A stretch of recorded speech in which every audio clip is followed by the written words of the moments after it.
സമയം 2:41 ഉച്ചക്കല്ല, രാത്രിയാണ്. ഈ പാതിരാത്രി വണ്ടിയും കൊണ്ട് എങ്ങോട്ടാണ് സർക്കിട്ട് എന്നല്ലേ? മുള്ളേരിയ കൃഷിഭവൻ വരെ ഒന്ന് പോകണം. ഞാൻ ഒറ്റക്കല്ല, പൊന്നമ്പിളി അമ്മയും കൂടിയുണ്ട്. കൃഷിഭവനിലെ രാത്രി എന്താ പരിപാടി? ഒരു കാര്യമുണ്ടല്ലോ. പാതിരാത്രി മറ്റൊരാളെ ബുദ്ധിമുട്ടിക്കാൻ നിൽക്കാതെ നമ്മളാവശ്യത്തിന് നമ്മൾ തന്നെ വണ്ടി എടുത്തിട്ട് പോകുമ്പോൾ ചെറിയൊരു അഭിമാനമൊക്കെ തോന്നുന്നുണ്ട്. എല്ലാറ്റിനും കട്ട സപ്പോർട്ടായിട്ട് അമ്മയുണ്ടല്ലോ. തേനീച്ച കർഷകർക്കായി ഹോർട്ടികോർപ്പിൻ്റെ ഒരു പദ്ധതിയിൽ ഉൾപ്പെടുത്തി ലഭിച്ച തേനീച്ച കോളനികൾ വിതരണത്തിനായി വന്നിട്ടുണ്ട്. തേനീച്ച കോളനിയുടെ വിതരണം രാത്രിയല്ലേ നടക്കൂ? ഈ വണ്ടി വരുന്നത് കോഴിക്കോട് നിന്നാണ്. അവിടെ നിന്ന് തേനീച്ചകളെല്ലാം കൂട്ടിൽ കയറിക്കഴിഞ്ഞ് സന്ധ്യ കഴിഞ്ഞ് വണ്ടി പുറപ്പെട്ട് കാസർഗോഡ് മുള്ളേരിയ വരെ എത്തുമ്പോഴേക്കും ഇത്ര വൈകിപ്പോയി. ഞങ്ങളെത്തുമ്പോഴേക്കും മറ്റ് തേനീച്ച കർഷകരെത്തി അവരുടെ സാധനങ്ങൾ അവർ കളക്ട് ചെയ്യുകയായിരുന്നു. ഹോർട്ടികോർപ്പിൻ്റെ തേനീച്ച കർഷകർക്കായുള്ള ട്രെയിനിങ് ജൂലൈയിൽ കഴിഞ്ഞിട്ടുണ്ടായിരുന്നു. അപ്പോൾ ബുക്ക് ചെയ്ത കോളനികളാണ് ഇന്ന് വിതരണം ചെയ്തത്. സബ്സിഡി നിരക്കിലാണ് കോളനികൾ വിതരണം ചെയ്യുന്നത്. 5 കോളനികളായിരുന്നു ഞങ്ങൾ ബുക്ക് ചെയ്തിട്ടുണ്ടായിരുന്നത്.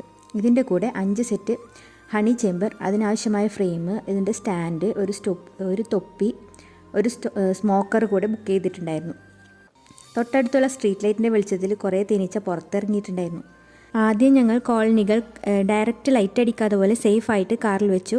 എന്നിട്ട് ബാക്കി സാധനങ്ങളും കൂടി കാറിലെടുത്ത് വെച്ചിട്ട് ഞങ്ങൾ നേരെ വീട്ടിലേക്ക് മടങ്ങി. ഇന്നലെ വൈകുന്നേരം തന്നെ അമ്മ 5 സ്റ്റാൻഡ് ഉറപ്പിച്ച് വെച്ചിട്ടുണ്ടായിരുന്നു 5 സ്ഥലത്തായിട്ട്. അപ്പോൾ സാധനങ്ങളൊക്കെ വണ്ടിയിൽ നിന്ന് ഇറക്കി. കോളനികൾ ഇന്ന് തന്നെ നമുക്ക് ആ സ്റ്റാൻഡിലെല്ലാം സെറ്റ് ചെയ്യണം.